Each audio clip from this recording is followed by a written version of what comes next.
Hello and welcome into another episode of Damageplan MMA podcast. On today's show, we've got Robin Weich, a 2-0 amateur making the jump up to pro against Jose Mendez in our co-main event on March 18th over at Clearfield High School. Robin gave us a deep look into his meteoric rise to the pro ranks and an inside scoop as to where he believes he can take his fight career. For tickets, head over to fiercefightingchampionship.com before this event sells out. You can also purchase the pay-per-view at that website if you are unable to attend. And without further ado, here is myself with Robin Weich.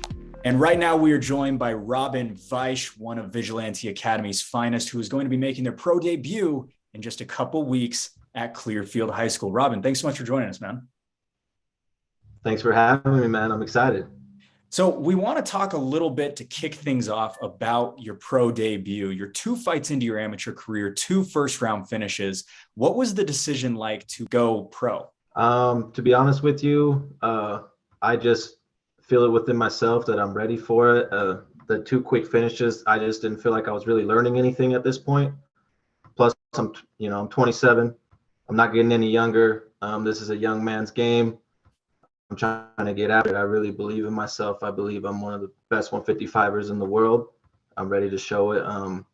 So after those 2 fights, it was kind of just a lot of hard work. And then the opponents, props to them for stepping in there, but it was just don't want to sound like arrogant, but it was pretty easy.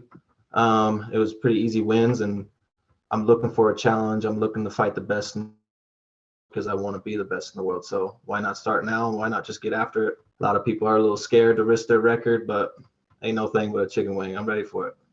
So you're only 2 fights into your amateur career, obviously making that jump to pro, but you seem to have been training for quite some time. How long have you actually been training martial arts overall? So I started back in high school, trained for a little bit, and it was kind of off and on throughout the years. Just life got in the way, and I was kind of a troublemaker back in the day. So I was doing some stuff I'm not too proud of, but it is what it is, and it kind of kept me away from doing what I really love and who I really am. So I just recently, about a year ago, started training again, and Teague Vigil actually just asked me, hey, can you help me out with some jiu-jitsu? And so that's how it all started, and it reignited my passion for it. And I was just like, what am I doing with my life? I'm doing all these other things that don't really bring happiness to me. They don't fulfill me. They don't fulfill my soul. And just when I was called to help them out, I just, like I said, it ignited a fire, and I was like, you know what? I'm putting everything into this, and I'm going to do it till I die. It doesn't matter what happens. It doesn't matter if I lose, win. I'm going to be a fighter. I'm going to be a coach. I'm going to be a mentor. I'm going to be everything. So this is just going to be my life. And I just decided that it is what it is. And now I'm 100% committed to it. So where did that passion come from? That's so interesting how much you're dedicated, not to just, winning, but you're just dedicated to the art of fighting and also the sport of mixed martial arts. Where does that all come from? Well, of course it's fun, but really what it is there is a physical, but also a mental and spiritual journey that you do when you are a mixed martial artist. It's not just about violence, like people who aren't very educated on the sport think it's just a violent sport, and it is an art, and it's just how you carry yourself, the things you have to do, the discipline it takes, and just the person it makes you. It really makes you a better person, and just how you can touch other people's lives with learning a skill, but you're there for them in their tough times. You're there for them, when they have good times, but you get to celebrate those. And it's just a brotherhood that you really get, that you don't really get anywhere else, I feel like, and so I'm just passionate about helping other people follow this journey, and then also seeing how far I can take this thing myself. So it's just brought a lot of good things into my life, and it's been one of the biggest positive things that I had in my life. So I want to give that to anybody that wants to have a part of that. Yeah, you talk a lot about the highs and the lows, and I mean, your team, your gym is growing at an exponential rate. I mean, I think of Dietrich Jessup. I think of your coach, Teague Vigil, who's been competing. I think of Trey Munn, who competed a couple of months ago. Obviously, you are kind of one of the big names, as well as Robbie Mitchell. Despite all of those guys in the gym, what do you think, or considering all those different names in the gym, all those growing faces in the mixed martial arts community, specifically in Utah, what do you think sets your gym apart from other gyms? Because there does seem to be this closeness and this bond with Vigilante Academy that isn't not there at other gyms, but it seems extra strong at that gym over there. I think it's because it's our own thing, you know. We're creating something. We all care for each other on a personal level, not just as competitors. You know, we spend a lot of time outside of training together as well. It is really a family. And what I get more stressed out seeing my guys fight when compared to when I'm actually in there. I'm cool as a cucumber when I'm in there, but when I see my guys fight, I'm freaking out. And it's just the love I have for them. And yeah, it's just the brotherhood we have. We're just very tight-knit group, and we're just trying to take this. We're trying to create something special, not just where a lot of people, I feel like in some gyms, you know, not every gym, but there's a lot of ego stuff going on. And I think it holds people back a little bit, you know. And for us, it's like, hey, I'm going to show you everything I got, my best moves, everything I know. And what it's going to do is make you better, which is going to make me better. And so I think that's why we're evolving so quickly, is because we're not holding anything back as far as knowledge, and we're very open to any type of mixed martial art, any type of movement, and we're just trying to figure out what works best and what works best for each other. And yeah, we're just we're teachers and competitors at the same time. And I think the aspect of I'm teaching somebody is actually helping me be a better competitor, you know. And so I think that's what's making us excel quickly.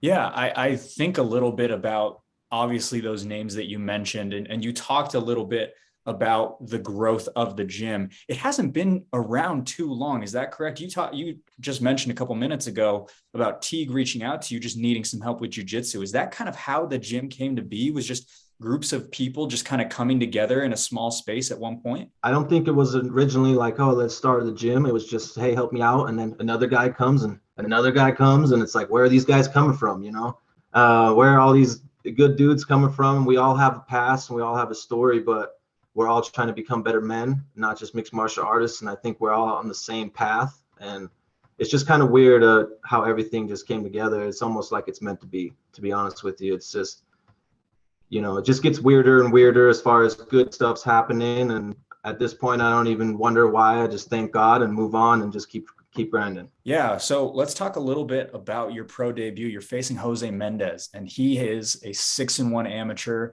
been around for a short amount of time, but a lot of fights during that time. His 7 fights to your 2 fights.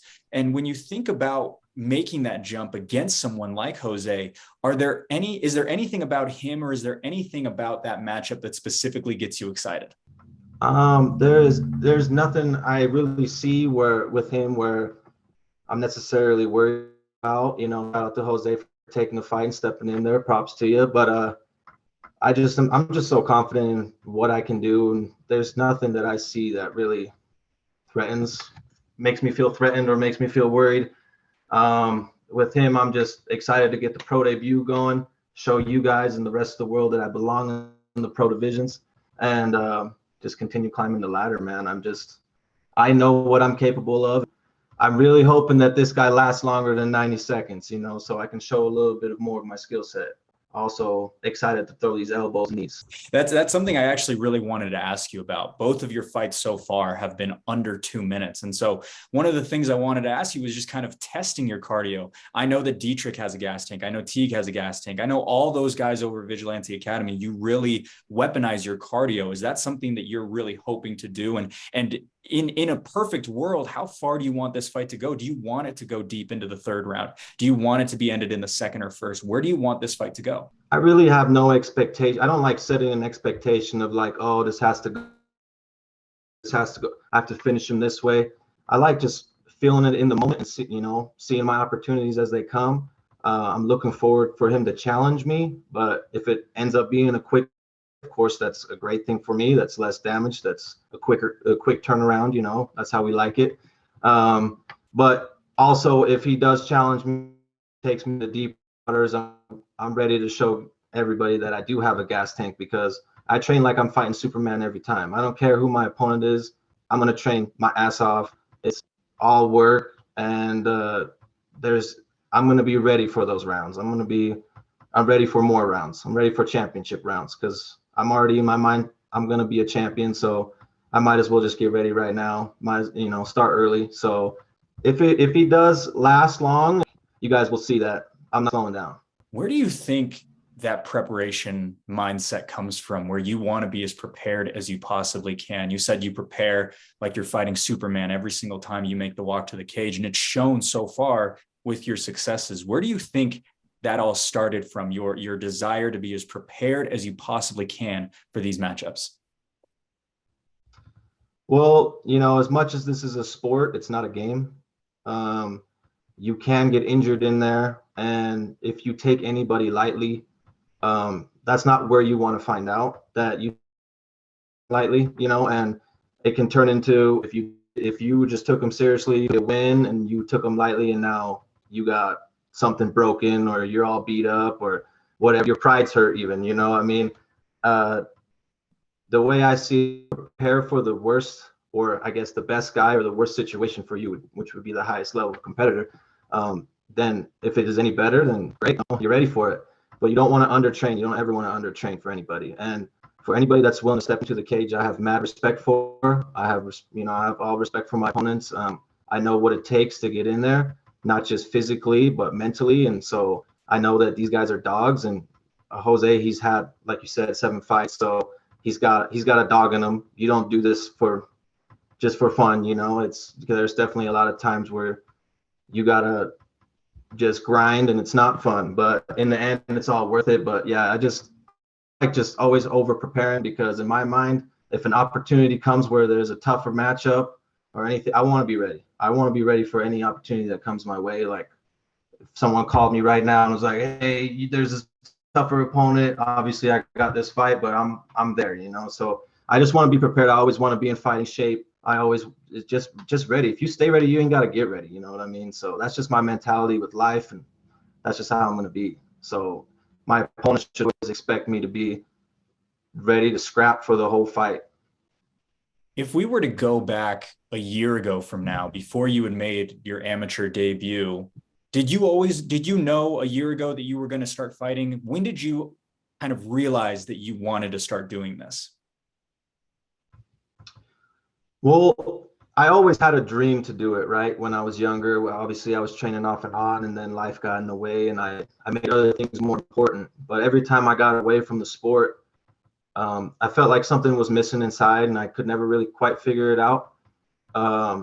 But like I said, when T came and asked me for my help, and just when it reignited the fire, I was just like, this is what I need to do. This is the feeling that I've been missing. This is who I am, and I've just always loved fighting, and I love every aspect about it. And why not do something you love? You got to do what you love, and you got to risk things. I can sit here working 9 to 5, be miserable, collect a retirement, and then that's not who I'd rather die in the March 18th than do that. So I've accepted that, and this is just a life I want to take, man. I'm just 100%. There's no doubt in my mind. I used to have, what do I do with my life? Do I do this? And then you have people telling you, hey, go here, go do this, and this would be good for you. But nobody knows what's really truly good for you. The only person that really knows that is yourself. And I just feel it from within that this is this is who I am, and this is just it. Like I'm just 100% on it, man. You said that you kind of always wanted to do this. Specifically, like, who did you watch growing up? Who inspired you to say, I do want to do that? I want to do exactly what I'm watching in front of me right now. I think the first fighter that really inspired me was Jose Aldo. The way the man fought, and he was just tearing people up, and I was just like, he's just crazy. And I know with friends back fight clubs and whatever, fighting in the backyard, and then I tended to be very good at it without any training, and it was just kind of came natural to me. And then I just kept watching more MMA and watching these guys. I'm like, man, this is just awesome. I just fell in love with it first time I seen it, and now I just want to be the one doing it and just chase that dream, man. Like, really. What's the goal 2 years from now? Where do you want to be in 2 years? My goal is the UFC as fast as possible. That is my goal. In my mind, like I said, I wake up every day, I'm already a UFC champion. In my mind, that belt's already around my waist. It's just a matter of putting in the work and showing the rest of the world that's where I belong. But I'm not trying to really put too much timelines on it, because now you're putting all this stress. All I know is, and whatever comes from that, and I know my best is pretty damn good. So as long as I do that, as long as I try, and if I keep staying healthy, I'm planning on every card if I can. Like, if Zach says, hey, I can get you on the next card after this fight, I will go. It's just going to be as fast as possible, as much as possible, because right now it's the time to grind. Like I said, this is a young man's game. You don't have forever. So when I'm blessed with a healthy body after a fight, hell yeah, I'm going right back in there.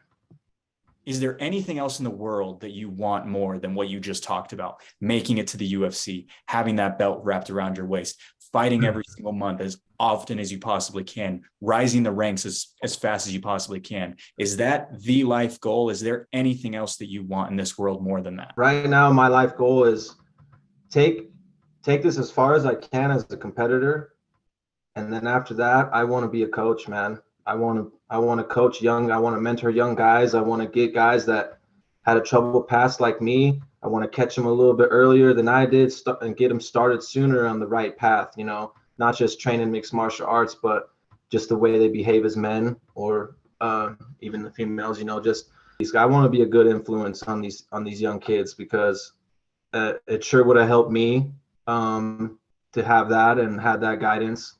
And when you have a coach, like an MMA coach, as a young guy, you're probably going to listen to him a little bit more, just because the coolness of it, than your parents. Like, if your parents said, hey, don't do that, that's stupid, don't, right? But if you have a coach that you really respect, at least for me, if I have a coach that I really respect and he's like, hey man, you're acting like a jackass or whatever, like, I'm going to probably take that a little, as a younger guy, I'm going to take that a little bit more serious. And then if I'm looking up to a guy that, let's say I do make it to the UFC and I do have these things that I plan to do, once someone sees that's young, they're going to want those. If they want the same thing, they're going to listen to everything I have to say, because they want that same result. So they know what it takes. I know what it takes at that point.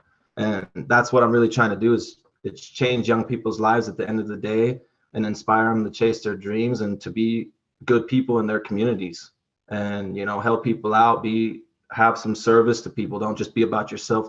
It's a selfish sport, but be selfless, help some people out, show some love.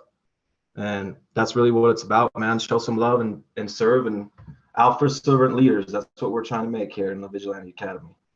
It seems like it's not just you. It seems like it's everyone at that gym that has that same mindset. And I think that's what's creating such a wonderful culture, but also an incredible group of fighters out there. Robin, you were incredible. Thank you so much for chatting. I really appreciate it, man. I appreciate you, man. Thanks for having me.